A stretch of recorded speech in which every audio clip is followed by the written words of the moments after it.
So, but so definitely one thing when it comes to showing showing off representation for different types of social groups, whether it be minorities by race, religion, or, mental ability. Hmm. It's definitely in something you brought up in your notes earlier, Hmm. is you don't want to kind of come off condescending or disingenuous to the actual like subgroup of people. Hmm. You don't want I know it's probably a little annoying to bring up like old movies from like the 80s or whatever, even more recent movies.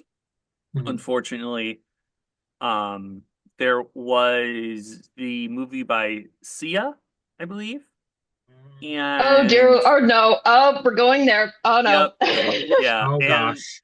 the movie with I almost said Zach Braff. I don't know what Zach Braff does. The guy who was Shazam, I can't remember his name right now, but we know who I'm Zachary talking. Levi. Zachary Levi, the Yep. autism kid movie. Just don't be it.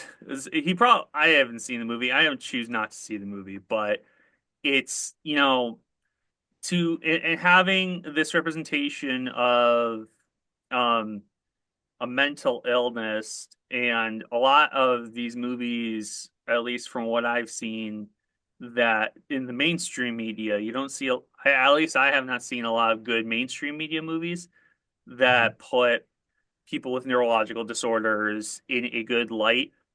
Some people might like tout up radio and all that kind of stuff, Hmm. but there's always something in me that I always kind of feel like I know radio might not be the best, you know,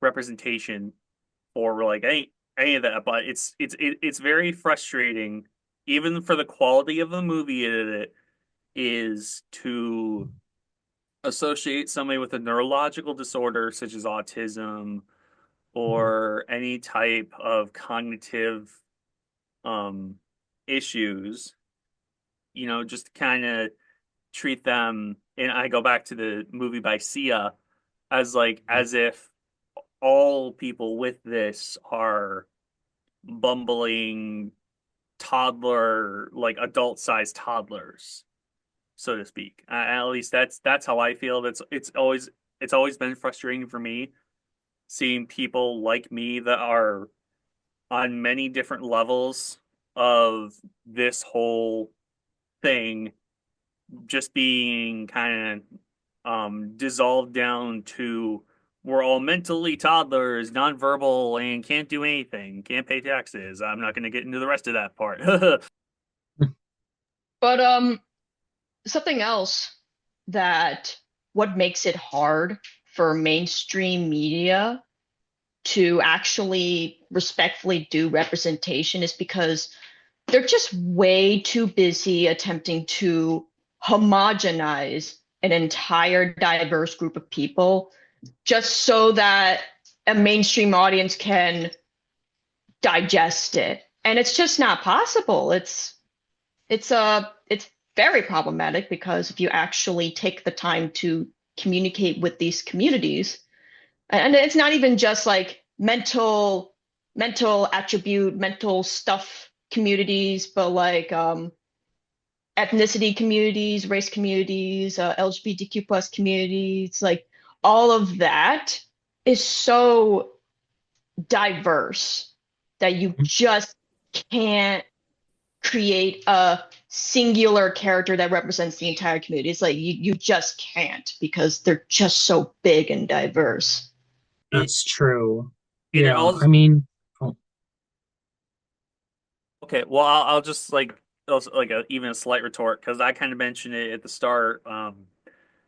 After what you said with your notes, was mhm, also a a lot of popular media is very strong, like Christianity coded, so to speak, yeah. and you very rarely in mainstream. I won't say that there is no like other religions like basically touted or basically lifted up in media, because we do get the faiths of Judaism, but Hmm. you don't get like in very popular media, you don't see anyone's of Arabic faith or I'm not trying to like, you know, down any of the other faiths, but like representation of faiths that aren't condescending or aren't like necessarily beating down your this faith or that faith. And I will say this, and I know family members of mine will watch like some of these movies and all this kind of stuff, all these Christian movies. A lot of these Christian movies have bad faith or like are just very bland. Sorry, Yeah, that Yeah, I that's a that's discussion for another day, but still. I yeah. know it's like that's that's just so true because yes, the classic Christian movie of paper cutout characters with no traits whatsoever. Or no And personality. yeah, pretty much. And actually, speaking of the creation process, I Hmm. feel like for some creators, especially if they are part of a specific group, they, well, let's be real here, they are afraid to offend anyone. So Hmm. sometimes they unintentionally write them in such a way that ultimately results in characters who are just blocks of wood that don't have any sort of standout qualities. And of course, they don't Hmm. mean to, but Right. it's just that thought in the back of their mind of they're scared to offend anyone. So they just they unintentionally just create uninteresting characters that don't have any standout qualities. And this mostly just comes from the simple fact that any writer, no matter who they are, can easily fall into various writing mistakes if they aren't careful. And I'm just kind of looking at it like, just don't overthink it. Just write Mm-hmm. them as people who happen to have these characteristics. It's like Hmm. I know it's easier said than done as a writer. I take it from me. It's Hmm. hard. It's Yeah, hard to do that, but it takes a lot of practice to get to that point. And actually, from an earlier point mentioned by Dryw, I actually heard a very interesting perspective hmm, that while theoretically people want unique and authentic stories, what hmm, they actually want in practice is the sanitized, corporate, and commodified depictions that rely on fandom bait and don't actually look into the sometimes complex reality of people. And hmm, according to the mainstream, they either have to be one way masculine or one way feminine and no in between. And for some of these like stories, on the surface, it says it's for a particular audience, and that certainly might be true, but it's hmm, actually targeting the straight white cisgendered people, the ones who will actually give them the most money in subscriptions and ads. As a result, it feels like they're being coddled to. It's coddling them. hmm. And when there are conflicts in relating to a particular group, it's almost like a ham-fisted moral lesson about don't be a jerk to gay people or having a character come out to their loved ones when the world building conflicts with such interaction. Like, if the world is shown to be loving and accepting of everything, why would they need to do this? And there's Hmm. actually a name for this phenomenon. It's called gay streaming. It's essentially the same as mainstream corporate nonsense, but they just slap a rainbow flag sticker on it and call it a day. It's kind of like the adage when you try to appeal to everyone, you end up appealing to no one. Exactly. I think that there's a way when you are planning out a story and you're planning out who your character, what's your cast of characters going to be. And I have heard that for in order for a person's movie to be considered for an Oscar, they got to write these characters in a way where they're trying to do representation all over. Where they're like, oh, you need this sort of character, you need this sort of character, you need that sort of character in order to make your movie Oscar worthy. And the problem with that is you're trying to pull all these strings and trying to make sure that you're representing everybody all at once, but does it work in the story? Is the question. Does this work? And I think that, taking all these characters we've known, whether they gender bend or race swap or do something,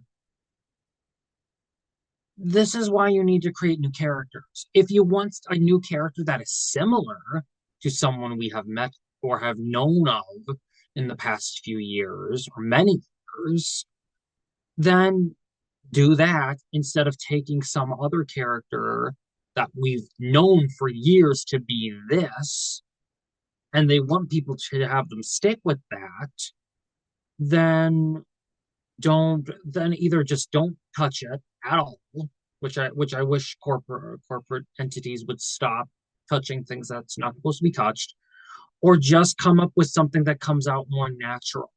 Because I think if we see more stories where there's a character that happens to have autism, there's a character that happens to be gay, there's a character that happens to be a character of color. If these things happen where it's like, if we view it as it happens to be that and it works, then it might succeed. But if you take something that's existing and you just throw it all in and it doesn't work, then you have a problem there. And that's one of the biggest problems in the way of trying to do representation, in a way of trying to need to be able, they just need to course correct. How do we view good representation on screen? And not just on screen, but also in books as well. So, I Yeah. I was I was going to add to Jenna's point, and then I'm going to add to your point. okay. Is in kind of a corporate way, they are trying to appeal to essentially their corporate masters for one thing, and Mm-hmm, usually they tend to be cisgendered old white men. A lot of the time, they're also boiled down to the most flanderized and fetishized versions of like I say flanderized and fetishized. It's a little probably a little bit of a taboo way to say it, mm-hmm, but like the most basic version, you know, mm-hmm, and we do live in a time where storytellers can have that. But mm-hmm, I think like in mainstream media, there needs just to be a little bit more of a push, slightly more of a push for having these characters, be their more genuine selves instead of being a 2D representation of character. And this mm-hmm, is, I'm this character, I'm from this group, and that's all their character is. There's nothing else of it. There are good movies out right now. You mm-hmm. I'm trying to remember, it's that Michael B. Jordan movie that just came out. I've heard nothing but praise for it. But having keep people in these groups make these movies, just in general, it's good to have people of these social groups make you know these type of movies, or like we've discussed before, having people in these groups be in the writing room, be in the writer's room to write these stories, so you're not just getting some old white guys representation or old white guys like understanding of it from like a 3 minute Google search. Um, Yeah. Mm-hmm. but to bounce off of what you said, John, about changing a character's gender or race or whatever, which honestly sometimes I feel like kind of goes to show the quality of the character themselves, Mm-hmm. like the base character sometimes. So I'm kind of making a counterpoint Mm-hmm. of, sometimes it might just show that the original character or the original concept of the character might be a little bit more of I don't want to say a nothing burger of a character, but the trait of the character might not necessarily just be pegged down to the Hmm. character's gender or race, Hmm. which goes to show how easily the story can be told through a different lens. Right. Of course, that can also have like bad consequences, and sometimes Mm-hmm. times it can like be like, oh, well, originally the story was about a white guy, but in this movie or in this like iteration, we had them be a black guy, but because the context of the white guy part of the story, or actually, I actually think of a better inst of example. I think this is more of a common trait in older movies. You don't see as much now of it's more the character is written in kind of a white person's kind of conceptualization of people of color, and but he's played by a white guy and a lot of the stuff. And then some people say behind the scenes is like, well, we had them written as a black guy or whatever, or like Latino, and then it's like it just makes it so much worse. Like when you actually go back and look. Hmm. But this argument still stands of like, you know, sometimes kind of goes to show how a character is written. Hmm. Sometimes it doesn't really. I wouldn't even really say it can 100% matter if a character the character doesn't necessarily have to be pegged down to one specific race, Right. so to speak, or religion, sexuality, da da da da.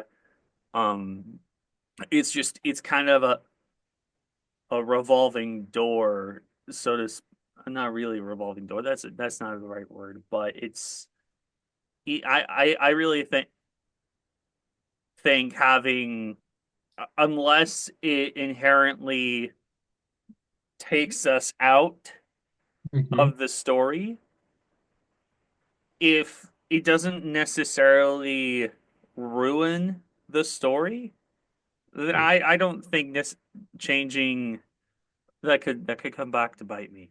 But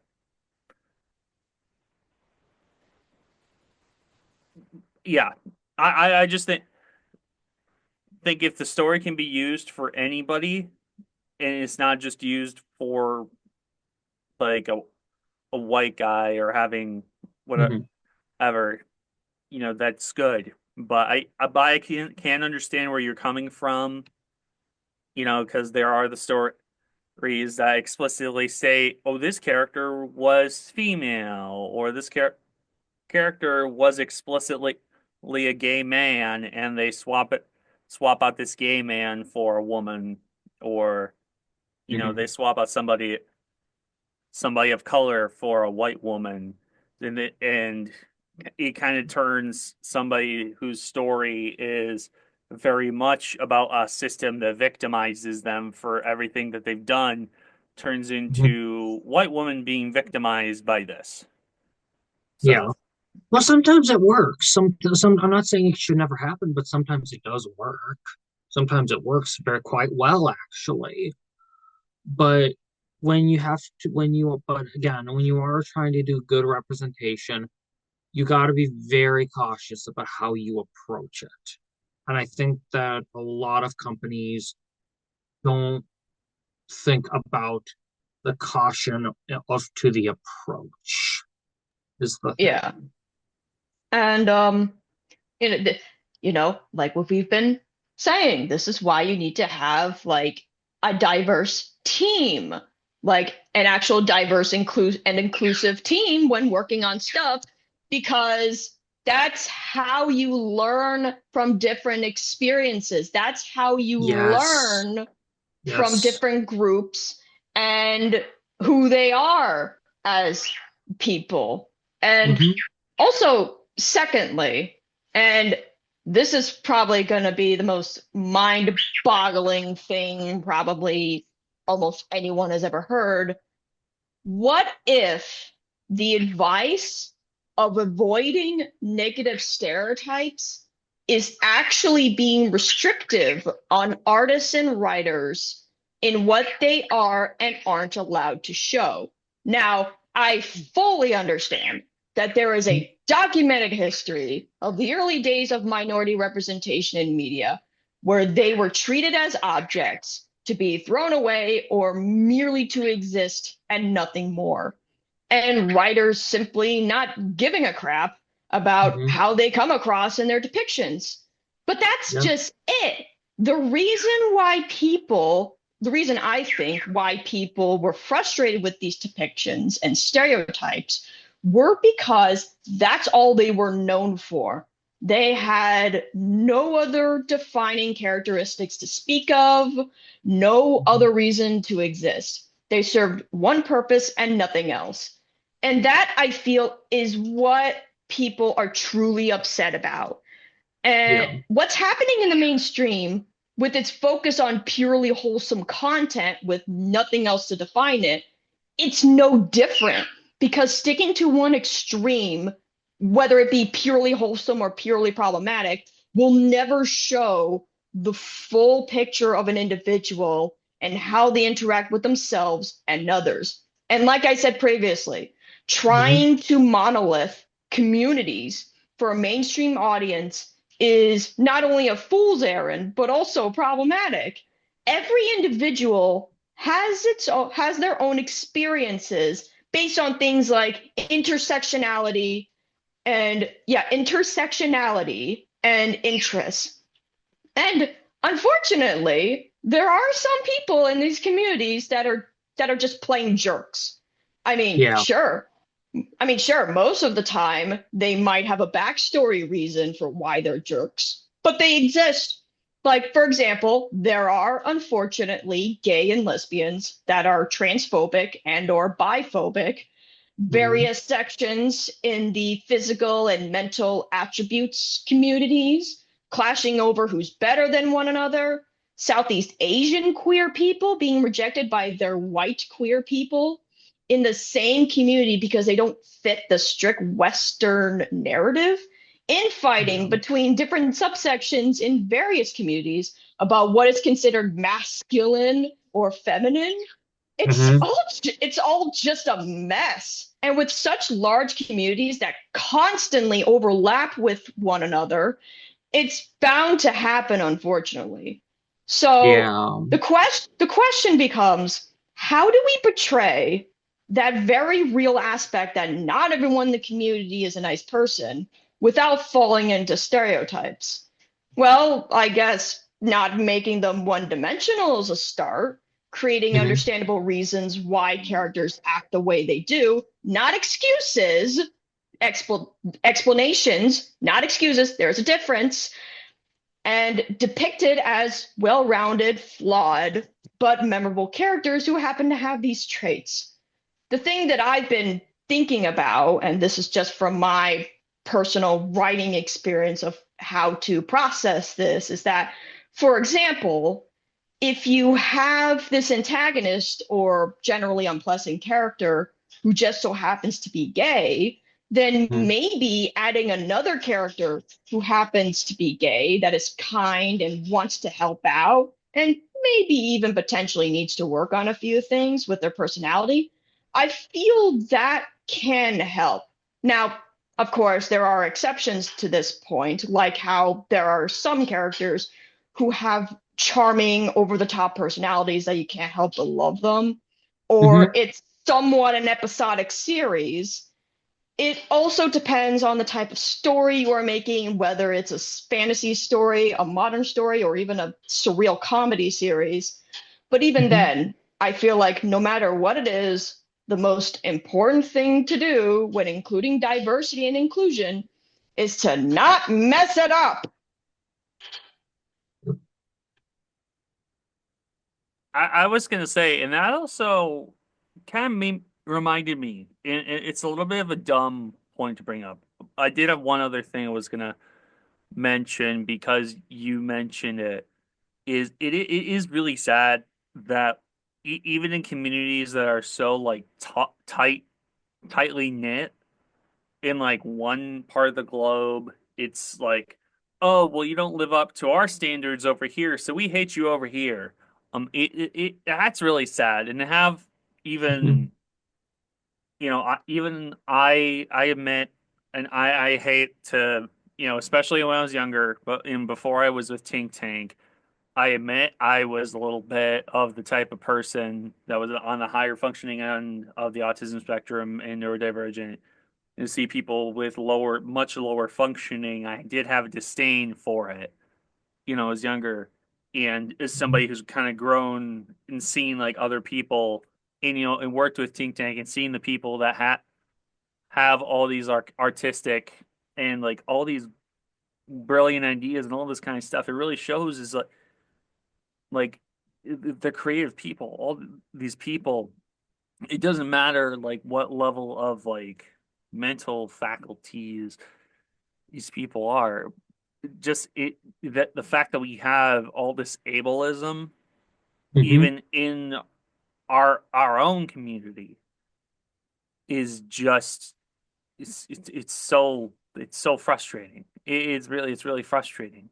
Yeah. Um, And I feel like I should add the notion that not only is like all like the bad things like narcissism tends to bleed everywhere no matter where it is.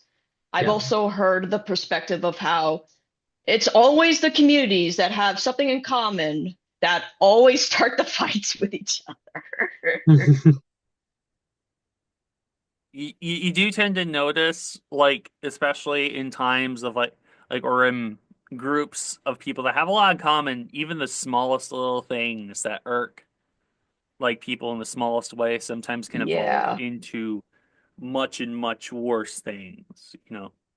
Oh, it can Yeah. be the way that somebody does something, how they work, and then somebody's like, "Oh, I don't like how lazy you are," or and that can devolve into much more, or escalate into much more worse situations.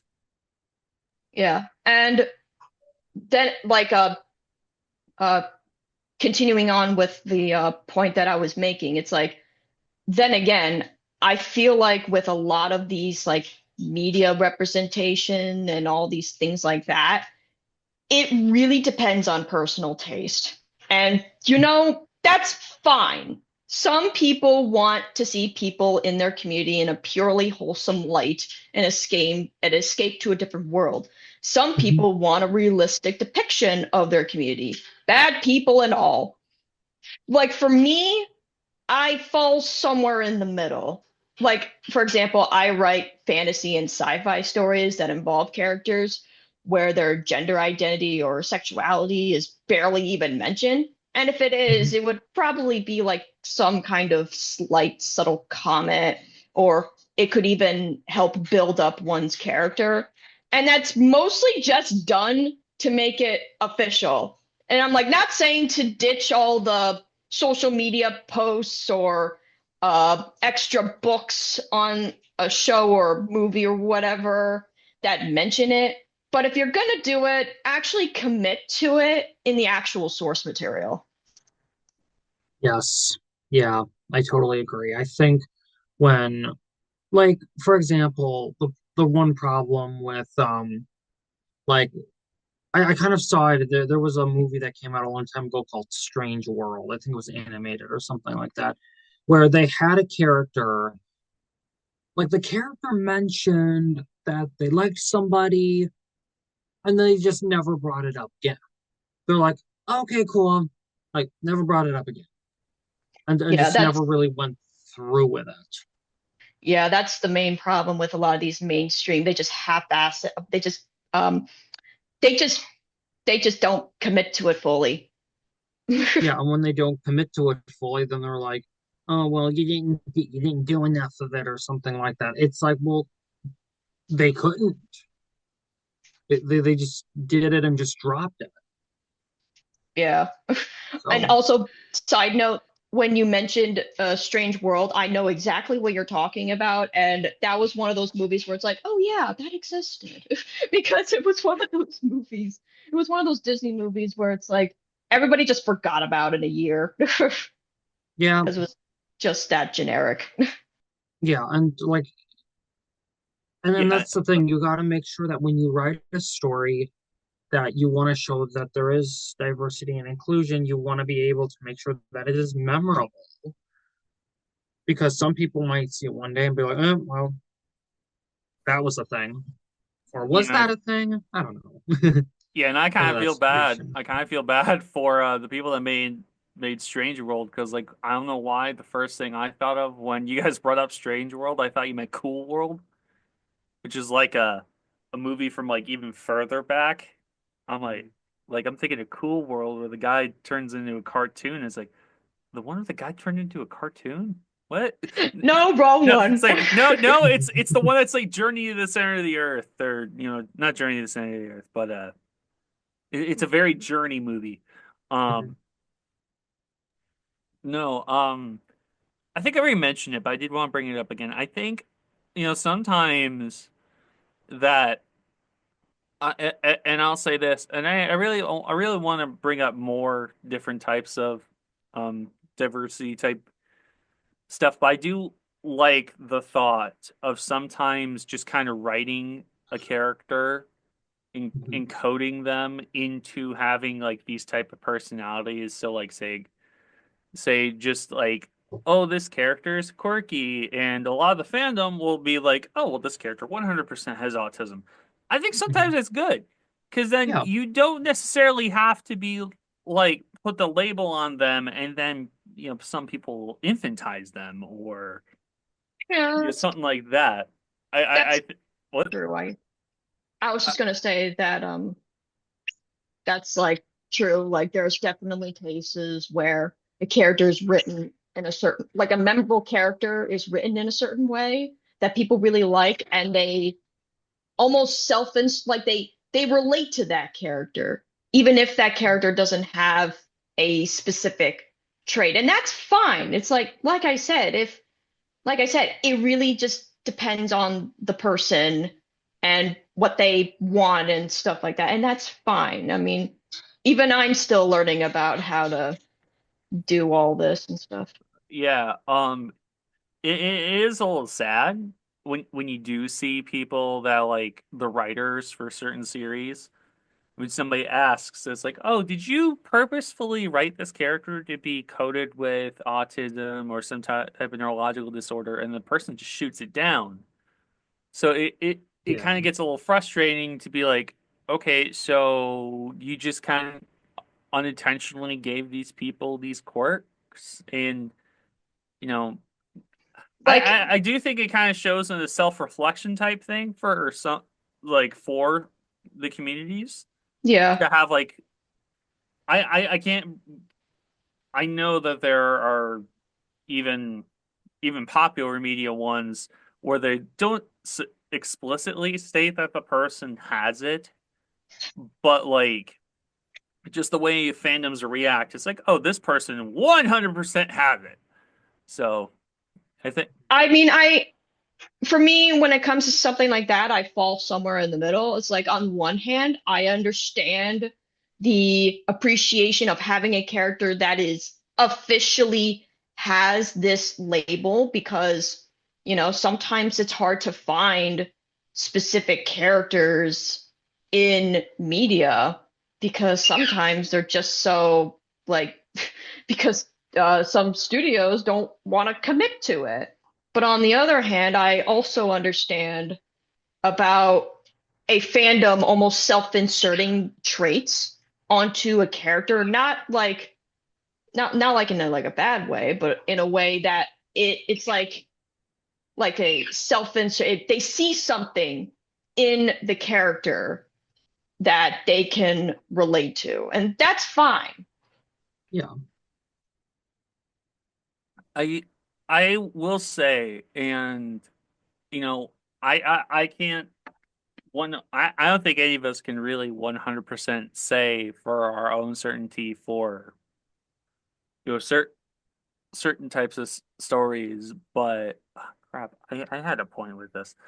um, is one thing for people like me and my skin tone is that with a lot of stories, um, a lot of stories they need to kind of have a little bit of history or kind of like a writing backstory to them. Because if like you don't Hmm. really experience what say somebody who is gay or somebody who's black or somebody who is of any other type of uh, racial not ethnical Ethnicity. Ethnicity. yeah racial ethnicity, sexuality, you, and all that, you know people, it just really shows, it just depends, because you if they don't understand the struggles of these types of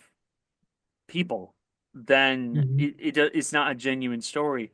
That's why you get some of these movies, even though sometimes they are comedy movies, you have like some of these representations written by the people in these groups are lorded over in these communities because of how their community is represented. And you brought it up earlier, Jenna, and sometimes I don't really like seeing it 100% of the time, but I do agree is sometimes we need to see like in these type of diverse communities, sometimes that there is going to be people that don't really like you because of it. And it's not saying I hate to be like, oh, this is the real world. I mean, kind of look at I think the one of the show, it wasn't written by Dwayne McDuffie, but some of the shows in the 2000s and the 90s or whatever that kind of dealt a little bit more with it. You don't, at least I haven't seen in mainstream TV. That doesn't help. I haven't watched mainstream TV in a decade. Um, Hmm. but you know, you, we I know what I'm trying to say. I'm trying to figure out the right way to say it is when you give the audience the perspective of the person or the group, like the hardships that these groups face, it gives the audience a better like window into like this character's Hmm. hardships. It gives them a better like perspective. I'm going to I'm gonna like dig into like my little bit of a nerdhood here and bring up Static Shock. That was a early 2000s cartoon. I don't know how many of you guys watched it, but I know about it. there was a couple episodes that had dealt with Static's race, and um there was one episode particularly that dealt with Reggie's father's bigotry towards Static, and he wasn't outwardly saying some of the words he was saying. It's been a hot minute since I've seen it, but it's just the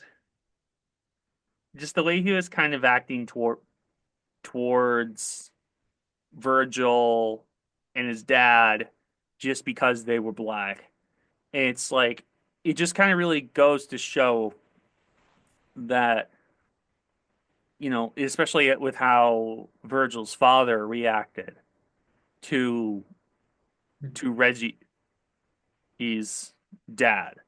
It's very you can feel even if you're not in that like group of people, you can feel like the frustration of like maybe it's just because of the autism, maybe it's because of any of the type of other neurodivergency. Like it's the empathy, like, and Hmm. maybe that's the thing is some people just don't have the empathy for like these groups of people, so they can't understand where the frustration lies in some of this systematic um beat I wouldn't say beat down, but the systematic abuse towards certain groups of people. It's very frustrating. So Yes. to show it and not just say it's all sunshine and rainbows Hmm. is a necessary evil.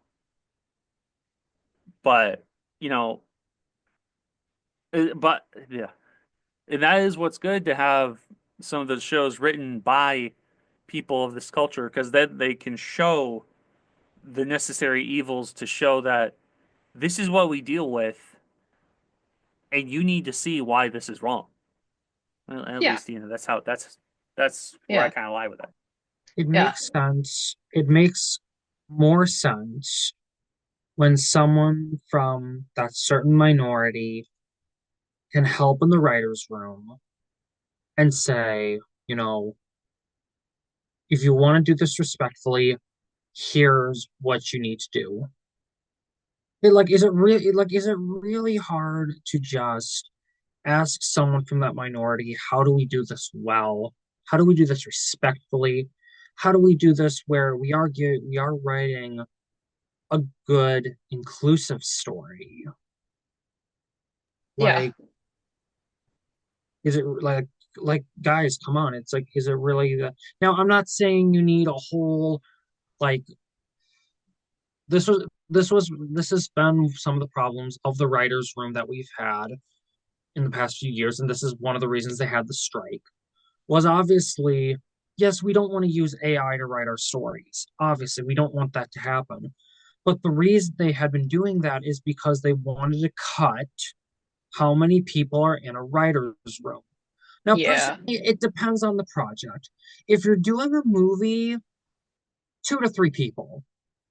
I mean, look at Lord of the Rings. They had like what, 2, 3 people helping with those screenplays, and then you have travesties like Snow White that just came out, where they had 8 writers for that movie.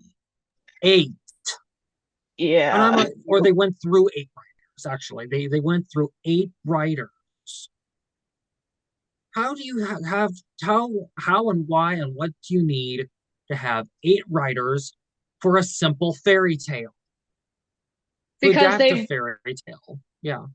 because they just they gave up. They gave up on it. They just don't care anymore. That's true. I really think it goes to show why AI shouldn't replace like anybody in the media or like art industry True.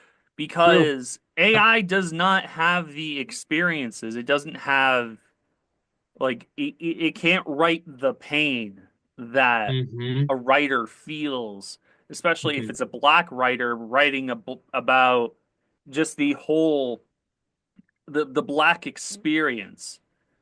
You know, they might be able to source it from like black written movies or such as that, but you know, It's like it's you're not only going talking to to be people. it's only going to be a hollow version of a story. Yeah. You Yeah. know, it doesn't have the exact experiences of what these writers have. So Yeah. it is very frustrating to have just a very hollow version of a story, you know, written by a computer that doesn't have and that's the thing I've always like said about like negatively about AI is it doesn't have the same, especially with writing, art, all this kind of stuff. It doesn't have the soul. It doesn't Yeah. have the soul in the voice. It doesn't have the soul in writing, in visuals.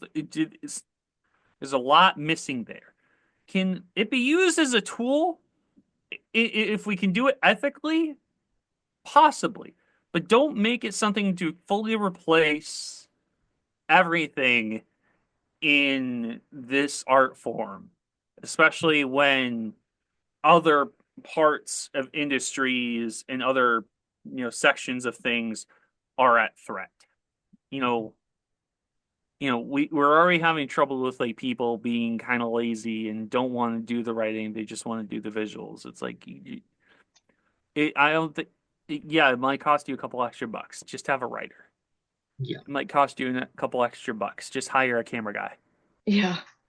And You know, this is why I've been thinking that in order to find real, authentic representation of minority communities, you need to go beyond the mainstream and towards the independent studios, the ones Yes. that are actually doing the work and are actually made by by people in these minority communities that are creating these experiences. Though unfortunately, those options are under threat constantly. And there's a reason why the big entertainment corporations want to get rid of these substantially cheaper alternatives. Because I think they know, the corporations know, their own systems are volatile and unsustainable long term. And when people realize that they're being exploited, they will go to better alternatives. Corporations want to obliterate the alternatives from existence, forcing people, some of whom know very well what is happening, to spend their Mhm. money on services to which they can't escape from. I know that sounds like a conspiracy theory, but why do you think they annihilate or just go after cheaper independent studios alternatives while continuing to employ scummy actions on consumers? I think a corporation's ultimate goal is to trap their customers so they can suck up their money through any means necessary, even if it is predatory, because who's going to stop them? And where can their customers go when all the alternatives are gone? And this is why I'm like, entertainment corporations like Netflix will not save us. Capitalism and consumerism will never be our salvation for minority representation. These, and it even gets to a point where some of these minority communities are being exploited by corporate America, sometimes without even realizing it. And Mhm. these communities fall under the assumption that these companies will be their salvation.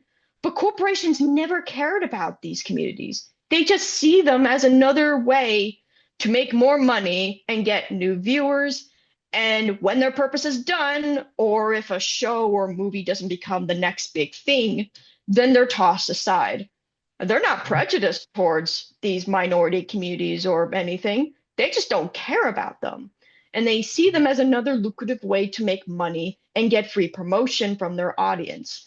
And like, I will keep on saying this, they never truly cared about us. And they'll even use our own frustrations about their content to their advantage. Like that one time, or when Netflix themselves makes their own videos about criticism of their own content, or even when we debate about shows and movies online. Like Mhm. just us talking about it is free promotion for them. Like that helps them promote their content and makes entertainment corporations more money because any publicity is good publicity in their eyes. And the point of their strategy is to keep the masses, and all of this strategy about exploitation and stuff like that, their whole strategy is to keep the masses in the dark about it.